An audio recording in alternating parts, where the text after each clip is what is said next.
अपना कंटेंट पढ़ने से पहले मैं टीआरडी के बारे में कुछ कहना चाहूँगी, क्योंकि 5th एनिवर्सरी है और मैं अभी टीआरडी से जुड़ी हूँ। कुछ चीज़ें मुझे अच्छी लगी हैं। टीआरडी की तारीफ़ के लिए मैं डॉक्टर कुमार विश्वास को कोट करना चाहूँगी और ध्यान से आप लोग सुनिएगा। कुछ दिनों पहले उनका एक इंटरव्यू आया है और उनसे पूछा गया कि सफल जीवन क्या है, तो बड़ा खूबसूरत से उन्होंने जवाब दिया कि उनकी बेटी ने उनसे यही सवाल पूछ लिया था कि सफल जीवन क्या है। तो इतना सुंदर उन्होंने जवाब दिया कि आपके होने से, आपके अस्तित्व से अगर दुनिया खूबसूरत हो रही है तो आप सफल हैं, सफल जीवन है आपका। और आपके होने से, आपके अस्तित्व से, आप जो कुछ भी करते हैं उससे दुनिया खूबसूरत नहीं हो रही है, बदसूरत हो रही है, तो आप असफल हैं। कितना सुंदर जवाब दिया उन्होंने। तो मैंने ऐसे क्यों बोला कि आप लोगों को, पूरी टीआरडी टीम को बहुत बहुत बधाई कि आप लोग सिर्फ सफल नहीं हैं, आप लोग एक सफल जीवन जी रहे हैं। क्योंकि सफल तो वो लोग भी हैं जो एब्यूसिव कंटेंट पढ़ के दौलत और शोहरत हासिल कर रहे हैं, और बेहद ज़रूरी है इसको बोलना, लेकिन वो सफल जीवन जी नहीं रहे हैं क्योंकि वो समाज को कुछ नहीं देते हैं। तो बहुत बहुत बधाई है के पात्र हैं वो लोग जो यहाँ पर स्ट्रिक्टली आपको रोका जाता है कि आप एब्यूसिव कंटेंट नहीं पढ़ सकते हैं। और मुझे ये बात बहुत अच्छी लगी। एक अजीब तरह का जो कल्चर, और इसको रोकते हुए भी आप 5 साल पूरे कर चुके हैं, और मुझे लगता है कि आप 500 साल की बात कर रहे थे, उससे भी ज़्यादा ये मंच रहे, और यही हमारी दुआएं हैं। तो अब मैं अपना कंटेंट पढ़ती हूँ, और ये टाइम ऐड मत करना, इसके बाद का टाइम है, ठीक है। तो मेरे कंटेंट का हिस्सा है पति पत्नी और वो नहीं उनके झगड़े, पति पत्नी और उनके झगड़े।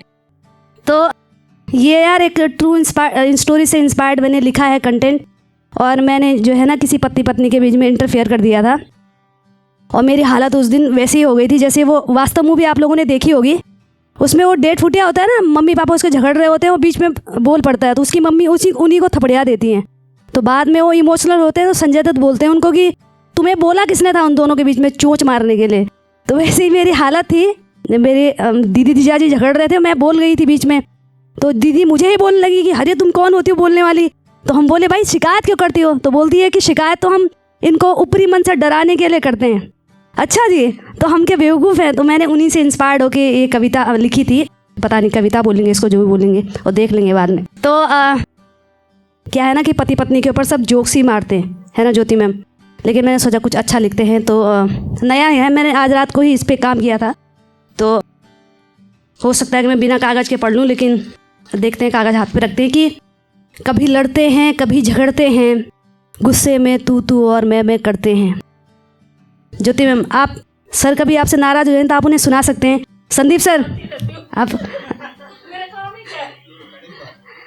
कभी आप सर से आप नाराज़ हो जाएं तो आप सुना सकते हैं उनके कि कभी लड़ते हैं, कभी झगड़ते हैं, गुस्से में तू और मैं करते हैं, पर फिर भी एक दूजे को केवल हम तुम पूरा करते हैं, केवल हम तुम पूरा करते हैं।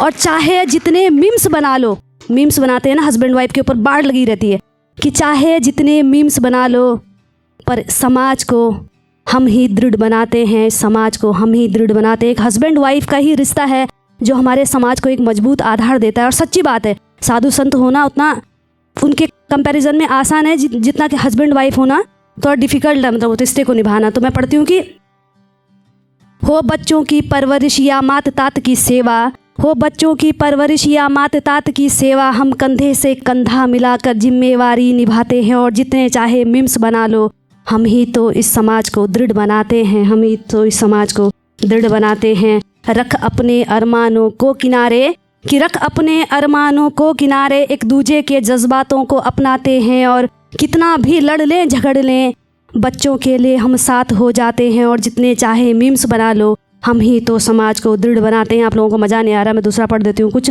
इसका आखिरी पढ़ देती हूँ कि और ये रिश्ता ये बंधन अटपटा सा, कुछ सुलझा सा कुछ उलझा सा, कि ये रिश्ता ये बंधन अटपटा सा, कुछ सुलझा सा कुछ उलझा सा, पर जो भी हो आखिर में केवल हम तुम रह जाते हैं। आखिर में आप ही रह जाते हैं, कि आखिर में केवल हम तुम रह जाते हैं। और जितने चाहे मीम्स बना लो, इस समाज को हम ही दृढ़ बनाते हैं। हम पति पत्नी कभी शक की निगाह से, कभी शत्रु की निगाह से, कभी मित्र की निगाह से एक दूजे को देखते हैं, पर उस देखने में भी प्रेम हमेशा हृदय में रखते हैं और चाहे जितने मीम्स बना लो, हम ही समाज को दृढ़ बनाते हैं, हम ही समाज को दृढ़ बनाते हैं। कुछ मोहब्बत पे पढ़ लेती हूँ, कुछ लाइनें आप लोगों को मज़ा नहीं आया इस कविता में तो कुछ मोहब्बत पे पढ़ लेती हूँ। पढ़ा है मैंने इसी मंच पे, लेकिन फिर से पढ़ देती हूँ कि मैंने कब चाहा कि तुम्हें भी हमसे हमसी मोहब्बत हो जाए, कि मैंने कब चाहा कि तुम्हें भी हमसे हमसी मोहब्बत हो जाए, बस चाहा है तो इतना कि मेरे इन जज्बातों की तुम्हें ज़रा सी कद्र हो जाए। हाँ है हमें एक तरफ़ा मोहब्बत, हाँ है हमें एक तरफ़ा मोहब्बत, जताना बुरा है क्या, है ये खूबसूरत एहसासों का गुच्छा, बताना बुरा है क्या। और तुम्हें क्यों लगता है कि इरादा नेक नहीं है हमारा, तुमसे कुछ न चाह कर भी सिर्फ तुम्हें चाहना बुरा है क्या। बहुत बहुत शुक्रिया।